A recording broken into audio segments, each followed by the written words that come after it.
So if you have ever searched on Google about TestFlight for Android, then you know that there isn't really an answer to that question. So I built this one. This is AppFlight, a beta distribution tool for cross-platform teams, or basically an individual as well, who just misses TestFlight experience for the Android side. And here's what it does, or how it works. So this is basically the main website that you can just visit. It's literally appflight.com. It will show you the intro feature of how it works, or basically what are the main things. Apart from just about APK distribution, it helps you in push notifications and things. So it's literally like giving you a similar experience of the TestFlight just on the Android world. Just keep in mind, if you just jump over to the FAQs, you might see that is it a distribution? Is it a replacement for the Firebase app distribution? The answer is no. It's not a distribution for any existing solution. It's just an experience that's shared across the Android side for the experience that already exists on the iOS side. So it's not a distribution, it's not a competition, it's just an additional tool to the ecosystem that you can use. And primarily it was supposed to be built for the cross-platform, but it does support your native Kotlin as well. I just released the version yesterday. It supports React Native and Flutter, because eventually you'll be uploading APKs and they are explicitly related to Android, so it doesn't really matter that which framework you're using. Now to get started, you can just open up the doc from here. It will take you to the quick start. You can generate the API key generated from the mobile application of the AppFlight. You can just go to settings, you can open up your API key, type in an API key. Don't worry, I'll just revoke this one, so it's not going to be there if you have paused the screen recording and just copied it. And then you can just initialize your CLI. I'm going to do that in a while. You can see the upload commands for the various framework as well if you are integrating into the CLI at the moment. If you want to do it for the CI/CD, of course you have the GitHub Actions and Code Magic tutorial or the basic foundation available, and the detailed document about each command, what it does, what are the flavors, so on and so forth. So I have this empty project. I just named it as AppFlight demo, and I've already created its application, or you can say the APK distribution inside the AppFlight for the sake of demo purposes, and I'm going to set up the AppFlight CLI and how it's going to init. Now just to init the CLI, you can just go over to the installation. You can just copy this command, or you can just go to the CLI on the pub.dev and copy this command as well. Now since I already have it, so if I type AppFlight CLI and its version, it's going to give me the latest one currently there over the pub.dev, which is basically 0.5.0.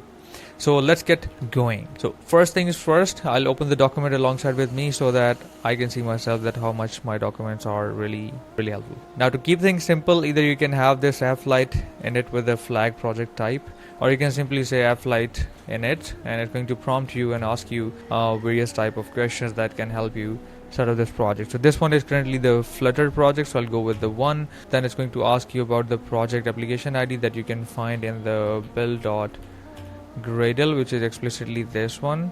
You know what basically it means. You can find it from the manifest as well. I'll just type this one here, and it's going to set up a little file for you that's called application appflight.json, which is going to have a version, project type, and apps. As of now, since I just set up a default flavor, I do not have any staging or production or pre-live flavors, so otherwise you're going to see multiple type of objects in here as well.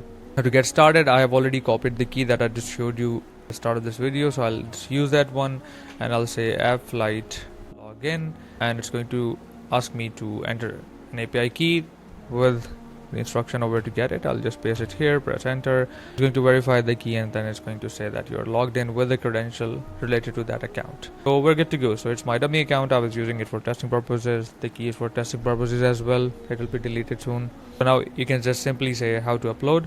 Commands are real simple. This is what you're going to do. So since we do not have any flavor, I'll just simply say that enter build apk -- release. Meanwhile, while it's doing it, then the next command would be to AppFlight upload.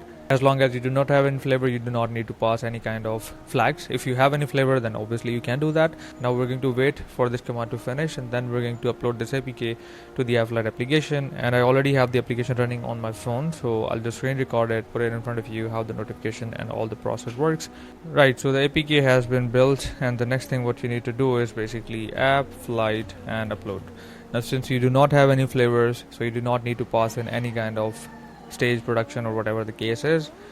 It'll build up the APK URL for you, find where the APK sits, set up the version, and for now the default would be the production because you do not have any other specified flavors. One thing that you might be wondering, how to set up versions. Well, you can pass in a flag just after the upload command. So we're going to test that as well, how the versioning works. As of now, since there is no APK extraction being done on the server side, so the version is set manually. It's not going to pick up from your prospect YAML.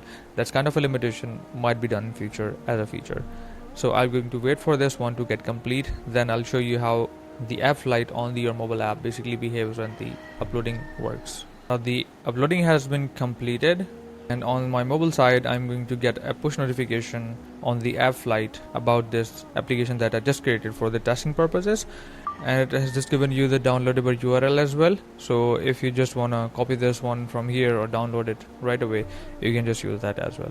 As of the versioning, you can just use the AppFlight upload -- version and give it a version. As of now it was 1.0.0. I'll just say that it's 1.0.1.0, and now it's going to take up the new version.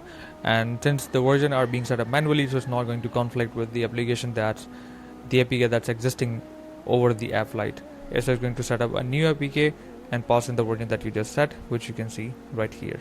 The new version has been uploaded and it's going to be on your AppFlight just like a new APK with a different version.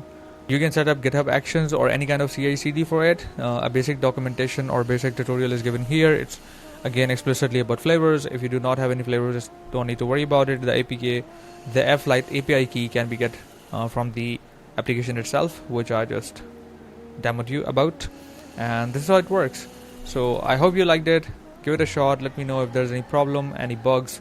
This whole thing is available on the website, all the documentation and everything. And if you open up an issue, since this application or this project is not open source, but you can use the GitHub repository for the docs to open up issues if you want to open issue on the open source repository.